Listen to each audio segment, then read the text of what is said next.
ایک سعودی عرب کا رہنے والا شخص تھا، اس کو خواب کے اندر ایک نمبر بتایا گیا اور کہا گیا کہ اس نمبر پر فون کرو، اور جس شخص کا یہ نمبر ہے اس کو عمرہ کروانا تمہاری ذمہ داری ہے۔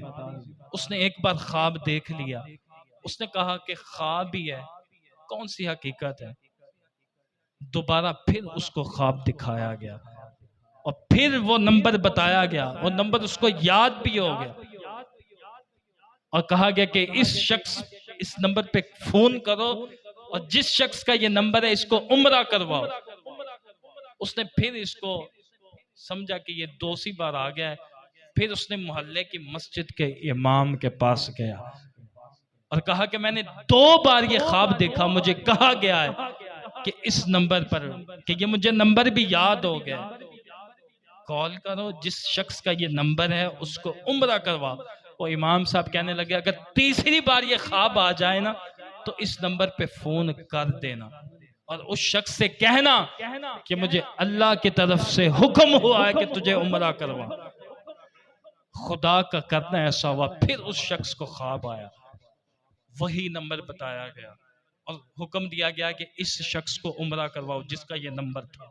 خواب سے بیدار ہوا، پھر وہ نمبر ڈائل کیا اور اس سے کہا، سلام دعا ہوئی، حال احوال پوچھا، اس کے بعد کہا کہ مجھے خواب کے اندر 3 بار حکم ہوا ہے کہ میں تمہیں عمرہ کرواؤں۔ جس شخص کو فون گیا وہ کہنے لگا اللہ کے مطلب کیسی بات کرتے ہو، مجھے تو مدت ہو گئی، میں نے تو مسجد میں جا کے کبھی نماز بھی نہیں پڑھی، مجھے تو مدت ہوگی میں نے تو کبھی روزے بھی نہیں رکھے، اور میری تو حالت یہ ہے ہر وقت شراب پیتا رہتا ہوں اور شراب کا رسیاں ہوں، کوئی لمحہ کوئی رات ایسے نہیں ہوتی کہ جو شراب کے بغیر گزرتی نہ ہو۔ اس نے کہا جو بھی ہے وہ تمہارا عمل ہے، مجھے یہ حکم دیا گیا ہے کہ میں نے تمہیں عمرہ کروانا ہے۔ اس نے کہا چلو ٹھیک ہے عمرہ کروانا ہے، تو اس نے کہا سارا خرچہ بھی تمہارا میں اٹھاؤں گا۔ جس شخص کو فون کیا گیا تھا وہ ریاض کا رہنے والا تھا، اس نے کہا ایک شرط پہ میں عمرہ کروں گا کہ واپس مجھے میرے گھر تک تم نے چھوڑنا ہے، سارا خرچہ بھی تم نے اٹھانا ہے اور میرے گھر تک بھی تم نے چھوڑنا ہے۔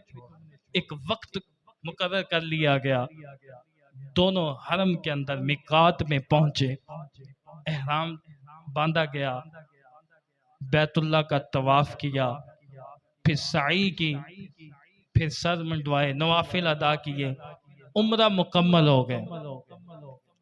عمرہ مکمل ہونے کے بعد جس شخص کو عمرہ کروایا گیا تھا اور جس نے کروایا تھا دونوں حرم سے باہر نکلنے لگے۔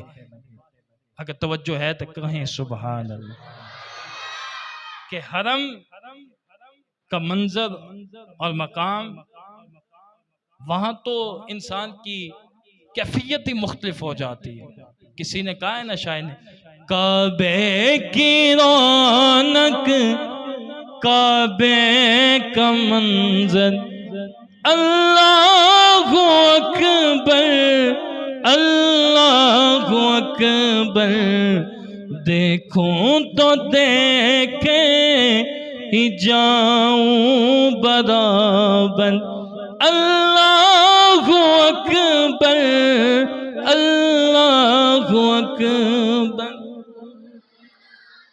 اب وہ شخص جسے عمرہ کروایا گیا تھا اور جس نے کروایا دونوں حرم سے باہر نکلنے لگے۔ جس کو عمرہ کروایا گیا وہ عمرہ کروانے والے سے کہتا ہے مجھے اگر تھوڑی سی مہلت دے تو میں 2 رکعت نفل اور نہ پڑھ لوں۔ اس نے کہا مجھے کیا اعتراض ہو جاتا ہے، مجھے کیا اعتراض ہے، جتنے مرضی نوافل پڑھ۔ عزیزان گرامی رب کی کرنی دیکھیں کیسی، اس نے نوافل شروع کیے، پہلی رکعت میں قیام کیا، رکوع میں گیا اور سجدے میں جب گیا تو سجدے میں ہی پڑا رہ گیا، کافی دیر تک سجدے میں ہی رہا۔ وہ شخص جو لے کر آیا تھا وہ پریشان ہو گیا، اس کو کیا ہو گیا؟ جب جا کے اس کو ہلایا تو اس کی روح پرواز کر چکی تھی۔